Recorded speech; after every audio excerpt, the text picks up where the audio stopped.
Baik, kami sampaikan kepada rekan-rekan media bahwa Jaksa Penuntut Umum pada Kejaksaan Negeri Jakarta Selatan telah menerima penetapan hari persidangan, ya.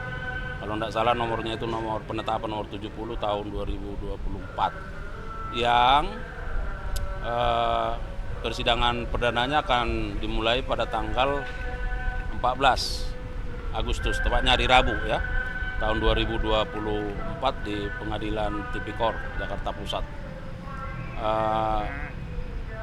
Dan sekarang tentu Jaksa Penuntut Umum sedang mempersiapkan, ya, mempersiapkan diri, mempersiapkan kelengkapan berkas perkara dan barang bukti, ya, termasuk kepada terdakwa yang akan dipersiapkan untuk menjalani persidangan pada hari Rabu yang akan datang.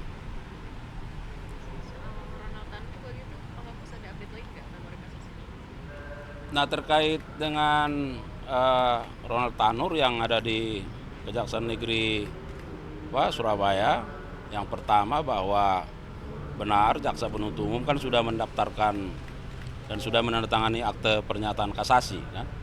Jadi berdasarkan hukum acara, setelah penandatanganan terhadap akte pernyataan kasasi ada waktu 14 hari juga yang diberikan kepada Jaksa Penuntut Umum untuk mempersiapkan memori kasasi. Nah, jadi sekarang dengan tim yang sudah ada di Kejaksaan Negeri dan diasistensi oleh Kejaksaan Tinggi Jawa Timur sedang mempersiapkan memori kasasinya, ya. Dan tentu akan ada ekspos internal karena fakta-fakta yang ditemukan selama proses persidangan itu akan dikaji lagi berdasarkan pertimbangan-pertimbangan yang diberikan oleh majelis hakim. Nah, sehingga jaksa akan melakukan counter, ya, terhadap fakta-fakta yang diperoleh selama persidangan. Yang kedua, bahwa terhadap yang bersangkutan juga baik Kejaksaan Negeri maupun Kejaksaan Tinggi terus berkoordinasi dengan keimigrasian, ya, untuk melakukan monitoring terhadap yang bersangkutan, ya. Keberadaannya, ya, kita harapkan jangan sampai bepergian ke luar negeri. Bentuknya dalam seperti apa, Pak? Apakah meminta cekal atau seperti apa? Yang pasti kita berkoordinasi dulu, ya. Nanti terkait permintaan itu kita akan terus kaji, ya.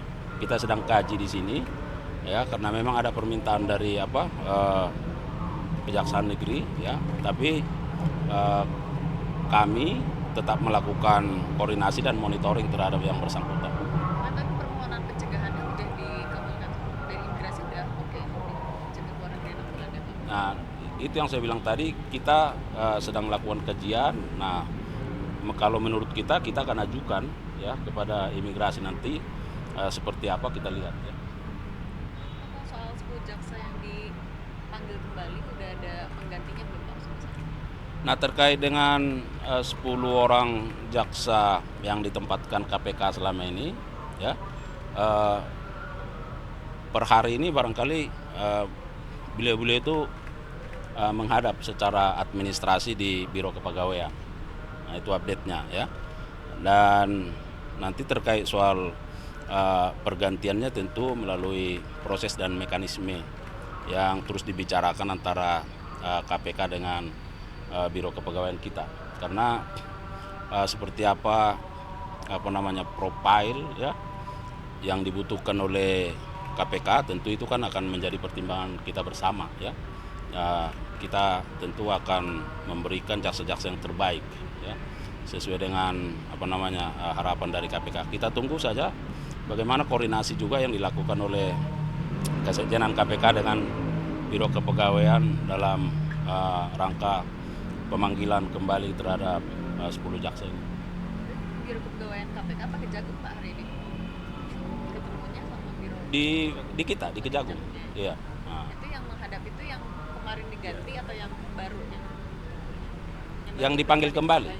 Nah, jadi kita kan memanggil kembali, kan, ada 10 orang dan per hari ini mereka menghadap karena memang mekanismenya begitu. Kalau dipanggil dihadapkan, itu loh. Kan kita panggil kembali nih. Nah, dihadapkan ke kita, nanti Biro Kepegawaian lah yang berproses, kan.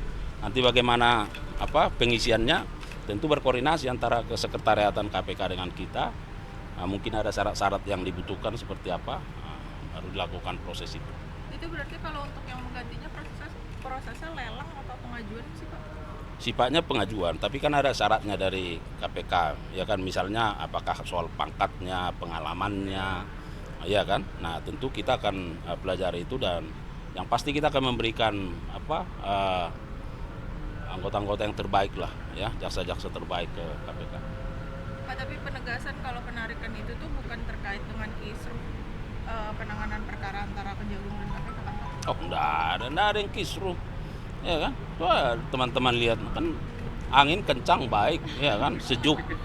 Enggak ada yang kisruh, Itu saya tegaskan berkali-kali, enggak ada yang kisruh. Bahkan KPK sendiri kan sudah menyatakan juga tidak ada kaitan dengan penanganan perkara, ya. Salah satunya adalah Ali Fikri ya Pak, tapi Nanti secara resmi, karena ini kan masih proses dihadapkan. Jadi yang dipanggil itu dihadapkan, nanti bagaimana mekanisme administrasinya kita lihat, kalau nanti sudah pasti kami update. tapi kalau operasi capim KPK sejauh ini tertulis, artinya nanti gimana pembagian tugas di Kejagung sama tes selanjutnya?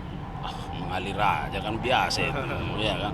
Mohon doanya aja dari teman-teman semua, ya kan. Pak, terkait PPU-nya harus diisi kan bareng dengan perkara pokoknya. Nah itu kan berarti kan udah rigid, artinya udah pihak kejaksaan JPU udah siap banget nih dibarengin perkara pokok dengan TPPU. Ya. Ada fakta baru selain 420 miliar yang didakwan klaster kadis SDM bubble itu, kan kalau TPPU terkait follow the money, artinya ada aliran ke pihak lain Pak terkait itu. Ya, nanti secara resmi kita tunggulah persidangan tanggal 14, ya. Itu kita tidak boleh mendahului, ya kan. Apakah ada perkembangan, tapi yang pasti bahwa kami sudah update selama ini terkait dengan barang-barang sitaan, termasuk ketika tahap 2 di Kejaksaan Negeri Jakarta Selatan, kita juga sudah tunjukkan secara langsung, ya, barang-barang bukti yang sudah disita terkait dengan Tipikor dan TPPU-nya, ya. Tapi berarti terkait aliran dana dari apa yang diterima Harvey Muiz itu semuanya bakal diungkap dalam persidangan nanti Pak? Ya sesuai fakta-fakta penyidikan dong, ya, sesuai fakta penyidikan itu disusun dalam surat dakwaan, dan surat dakwaan nanti dibacakan di hari Rabu. Nah kita saksikan seperti apa, ya kan, karena memang itu mekanismenya, ya. Kalau Henry Lee udah ada info akan diperiksa lagi belum Pak? Penyidik terus melakukan monitoring, ya, terhadap yang bersangkutan, dan seperti yang sudah teman-teman beritakan juga beberapa waktu yang lalu kan, PH-nya sudah memberitahu keberadaan yang bersangkutan, kan.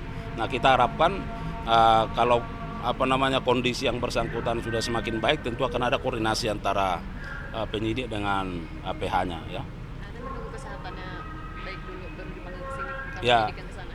Nanti seperti apa itu kita lihat perkembangannya, ya kan. Nah, mudah-mudahan aja ada titik terang, maksudnya kesehatannya udah mulai pulih kah, seperti apa, ya. Nanti kita juga akan update, dan tentu ini berpulang kepada kebutuhan penyidikan. Pak, tapi pelimpahan sisa tersangka yang belum ke PN Jaksel itu kira-kira kapan ya Pak? Masuk Helena Lim kan satu klaster juga itu. Nah harus dipisah, masuk Mbak, ini barangkali yang ada tinggal 4 itu yang dari penyidik ke penuntut umum, kan. Nah kemarin kan Dirdik sudah sampaikan bahwa masa penahanannya juga sudah tinggal sebentar, ya, berarti kita kan dibatasi itu. Jadi pasti penyidik dalam waktu dekat akan melimpahkan lah ke tahap 2, ya, kepada penuntut umum. Sedangkan terkait soal Helena Lim itu otoritasnya jaksa penuntut umum, kan, kepada pengadilan. Nah barangkali sekarang JPU masih mempersiapkan surat dakwaannya dan mempelajari terkait dengan berkas perkara. Pada waktunya tetap akan dilimpahkan ke pengadilan, ya, kita tunggu saja. Pak, tapi kalau di kasus ini tuh masih ada pengembangan untuk terbuka peluang tersangka lain nggak sih? Ya semua berpulang kepada fakta-fakta yang terungkap dalam persidangan. Makanya penyidikan fokus terhadap penyidikan ini dan dilimpahkan ke penuntutan ke persidangan. Nah bagaimana nanti proses persidangan? Nah itu yang kita lihat, ya. Misalnya seperti di Waskita misalnya, kan, kemarin itu. Nah, fakta-fakta persidangan itu dikaji, didalami, dan ternyata ada setidaknya bukti permulaan yang cukup, ya minimal diperoleh dari 2 alat bukti, maka penyidik berketetapan menetapkan seseorang menjadi tersangka. Saya kira bagi semua penanganan perkara itu dilakukan. Ya. Berarti masih belum ada peluang untuk itu, Pak.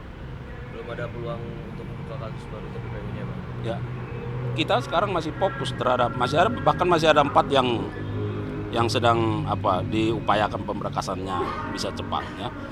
Berarti masih ada 17 ya yang lain, karena 1 sudah di Bangka Belitung kan. Nah, persidangan kalau tidak salah hanya baru masih 4 dengan HM. Nah, jadi ini semua akan diupayakan supaya terang benderang di persidangan. Nah, terkait itu apakah ada fakta-fakta baru, tentu penyidik akan terus mendalami dan mempelajari. Penetapan tersangka Hendrili berbeda dengan penetapan tersangka yang lainnya yang dilakukan pemeriksaan sebagai calon tersangka. Artinya Kejagung sudah memiliki 2 alat bukti yang besar berdasarkan KUHP. Ya, tadi kan saya sudah sampaikan bahwa menetapkan seseorang tersangka itu didasarkan pada adanya bukti permulaan yang cukup. Bukti permulaan yang cukup itu diperoleh setidaknya dari 2 alat bukti. Misalnya keterangan saksi, ya surat, ahli, petunjuk, ya. Nah, berarti penyidik sudah meyakini bahwa setidaknya ada 2 alat bukti nih. Walaupun dia belum diperiksa, dia ditetapkan sebagai tersangka.